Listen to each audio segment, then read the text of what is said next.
Rule changes in Major League Baseball this season. All sorts of rule changes. No more shift in Major League Baseball. That's outlawed. You can bring an outfielder into the infield. But the caveat is, as soon as the ball is released from his hand, then you can move. So you can shift that way, but not before the pitch is thrown. There's going to be a pitch clock. So no runner on, you get 15 seconds. There's a runner aboard, you get 20 seconds. There's going to be a new emphasis on calling balks. So you have to have a clear point to begin your delivery to stop the pitch timer. New rules for batters as well. You got 30 seconds between batters. You got to be in the box ready to go at 8 seconds, or you get an automatic strike call. So there's all sorts of things going. The bases are bigger, now 18 inches per side instead of 15 inches per side. So little tweaks along the way to sort of help the game evolve. A, do you like or dislike any of these changes? And then B, how do they affect how you're going to bet? It feels like they rearranged a room and put like the coffee table on the other side and then moved a vase to the coffee table and said, oh my God, baseball is so modern and exciting now.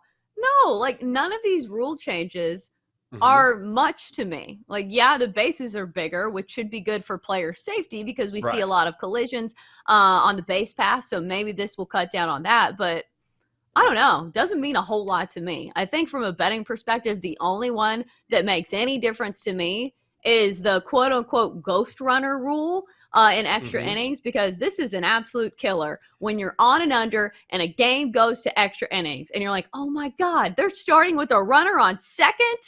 What the hell? So yeah, that one sucks for unders. So maybe I will lean more towards first 5 unders yet again.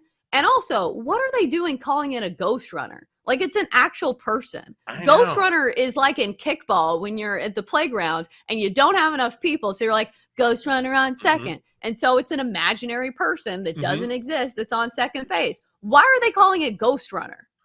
I don't know. I was going to ask you this question. I was like, why is it a ghost runner? It's a real person. Not a ghost runner. It's a person. Yeah. How about runner in extra innings? Or I don't know, come up with anything besides ghost runner. Like, that doesn't make any sense at all. I don't know. No. I wish they would change that expression, but now it's been so embedded in the vernacular that you know it's not going to go anywhere. Here's another thing that it's not going to make a real effect on how you bet games, but just so you're aware, before you had to be ahead or behind by 6 runs if you wanted a position player to take the mound, which is one of the funner things, you know, in baseball where, oh, this guy who plays center field now he's going to pitch. Well, now that's been expanded. You have to be ahead by 10 or behind by 10 before you can do that. So we're going to see less of that in Major League Baseball. I do think one thing that maybe is worth discussing when it comes to at least how you bet, or maybe how you may bet differently on these games, is you'd have to do some work here. But it depends on the pitcher, because some pitchers, Chelsea, as we know, like to work quickly. Some pitchers do not. They like to take their time. So if you like to work quickly, this is like Max Scherzer was a guy. He was asked about this rule, and he's like, great, I love that there's a clock because I've always liked working quickly. The problem is I'll be ready to go, and the batter will step out of the box, take his time, and sort of throws his rhythm off. And as we know, if you're a starting pitcher, rhythm is everything. Well, conversely, if you're a pitcher who likes to take your time and now you have to speed up, maybe you're not as effective. So until the markets catch up, maybe you can find some sort of advantage there. I mean, I think it would be minuscule because, like, Maybe. this is still it's a good amount of time. Like, they're not going to be really struggling to get a pitch across the plate. There are pitchers that are basically human rain delays that take forever to do their windup. But still, like I said, this is not like a tiny amount of time. So, like, how would you change the way you bet on things? Like, I just don't see a tangible way that you would see this and like, oh, well, I'm going to bet this now. Like, I'm not seeing it. Okay, let me use this as an example. And maybe I'm just, seeing what sticks here. Maybe I'm wrong. But Max Scherzer, for example, if you're betting Yurfie and Nerfy, right? No run first inning versus yes run first inning. Well, Max Scherzer was a guy who, in his history, even though he generally, you would think, he pitches a no-run first inning. In his career, he's had a propensity for giving up home runs in the first inning or so and then settling down. But maybe for a guy who's still very much at the top of his game, maybe he has less of a propensity to give up a home run because now he is able to work in a way that helps him get in a rhythm sooner.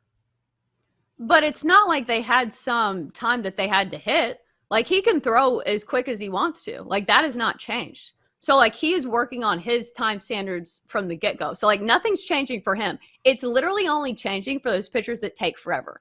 So, like, not much is changing for Matt Scherzer. Well, I think it's definitely changing from how quick. Look, yeah, he hasn't had a clock before, but now the batters are on the clock.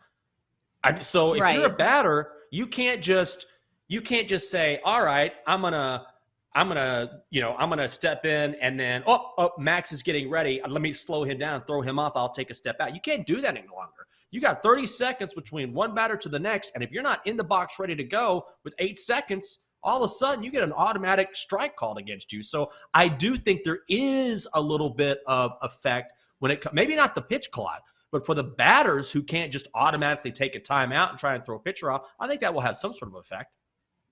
But not tangible. Like, I wouldn't bet on a Nerfy just based on this, because a Nerfy he didn't locate his pitch. It had nothing to do with rhythm. It's just, sometimes it happens, or somebody makes an error out in the outfield. So, like, I get what you're saying, but it's just like, I don't know. It doesn't feel like a big enough change to warrant actually, changing a bet on something.